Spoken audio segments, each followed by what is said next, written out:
عودة الكابتن سيد عبد الحفيظ. يا جماعة سؤال جنة أو أسئلة كتيرة جات لنا بسبب الكابتن سيد عبد الحفيظ، إن إزاي واحد ناجح زي ده يمشي والأهلي يستغنى عنه بالسهولة دي. طيب كابتن سيد هيرجع إمتى؟ لما الخطيب ومجلس إدارته يمشي.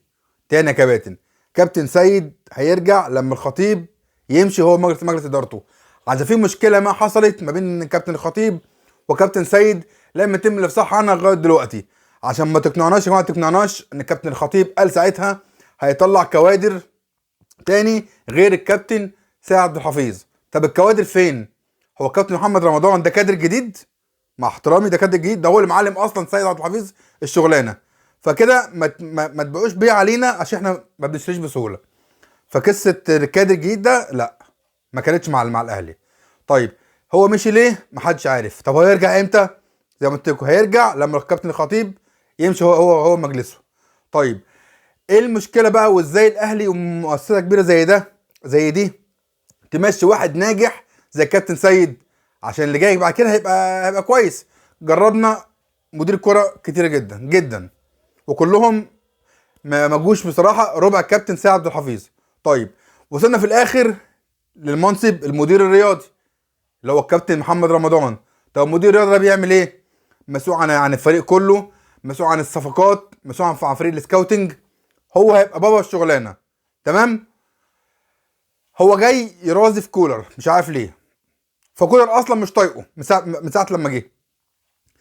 دلوقتي يا جماعه كابتن الخطيب قال لمحمد رمضان كل ده هتعرف تقوم بيه؟ قال له طبعا.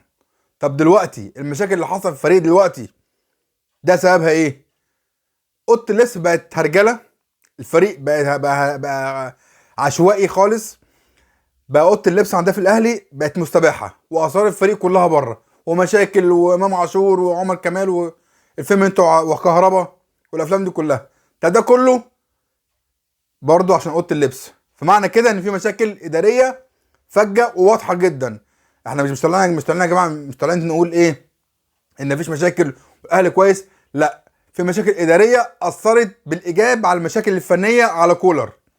فالمشاكل الاداريه دي في اوضه اللبس اثرت على كولر دلوقتي لا جاي له عروض ولا عايز يمشي، والاهلي عمال يضايقه وهو مدرب ناجح وساعات بتقلش منه. فدلوقتي يا جماعه في هرجله في الفريق في كل الملفات. يعني عندك مثلا ملف الصفقات وملف اللعيبه الاجانب اللي في الفريق. واحد زي يوسف ايمن ده كولر قال 100 مره انا مش عايزه، لعيب لا يصلح للنادي الاهلي ومش عايزه. كابتن الخطيب مجلس الاداره ولا لجنه التخطيط قال لا، لعيب كويس وهيفيد النادي الاهلي. كولر طب ماشي، عارفين كلمه حد بتريح هاتوه، وهو قاعد بره. وفعلا الايام فعلا اثبتت ان اللاعب ده لا يصلح فعلا ان يلعب في النادي الاهلي. لعيب فعلا على الله ان شاء الله، وجيب رقم وجاي اعاره، والاهلي هيفسخ اعارته في شهر يناير. ففي الحته دي كولر كان عنده حق. ففي مشاكل ما بين الاداره والمدير الفني كولر. طب واحد زي مثلا منعم، همشي منعم هجيب اشرف داري بقاله 6 شهور ما بيلعبش مصاب. طب يا جماعه، طب مش اللاعب ما بيجتاز كشف طب والكلام ده؟ طب هل كشف الطب والمجلس الطب في الاهلي ما اثبتش ان اشرف داري ده عنده اصابات مزمنه لا تصلح؟ ما اعرفش والله، الله اعلم. ففي مشاكل يا جماعه في ملفات كتيره جدا في الاهلي. في حاجه غريبه في الاهلي، في حاجه غريبه. فدلوقتي الكابتن محمد رمضان قال لكابتن الخطيب لا، الملفات عندي كتيره جدا، محتاج حد يساعدنا. وده الصح اصلا في كل انديه العالم. اوروبا يا جماعه عاملين عندهم برضو منصب المدير الرياضي، ما بيبقاش لوحده، بيبقى في تحت فريق ولجنه بتساعده، كل واحد ملف.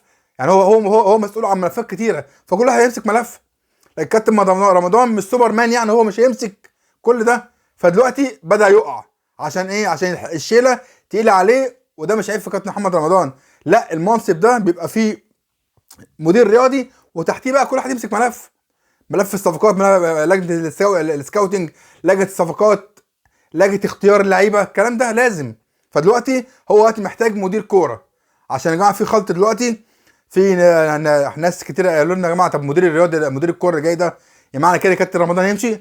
لا، كابتن رمضان موجود زي ما هو في منصبه. هو كابتن مدير الرياضي ده هيبقى وظيفه منبثقه من المدير الرياضي، فهو هيساعد الكابتن محمد رمضان مش هيمشي الكابتن محمد رمضان، عشان بس يا جماعه في خلط حصل بس كده.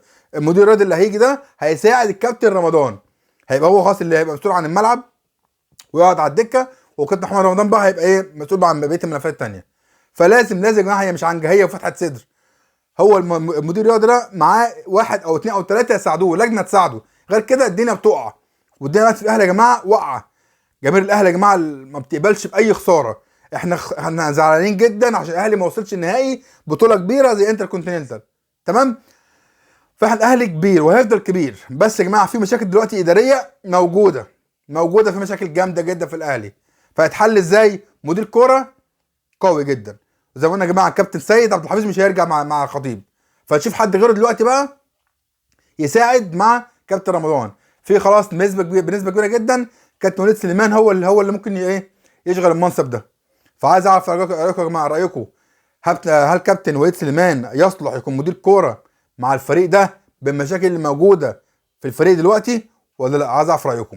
وان شاء الله يا جماعه كل التوفيق طبعا النادي الاهلي الحبيب، وان شاء الله يا جماعه يوم الاحد نفرح كلنا باذن الله لما الاهلي يكسب شباب بلوزداد ويطلع بعد الماتش يا جماعه نبارك لبعض ان شاء الله. شكرا يا جماعه، تحياتي.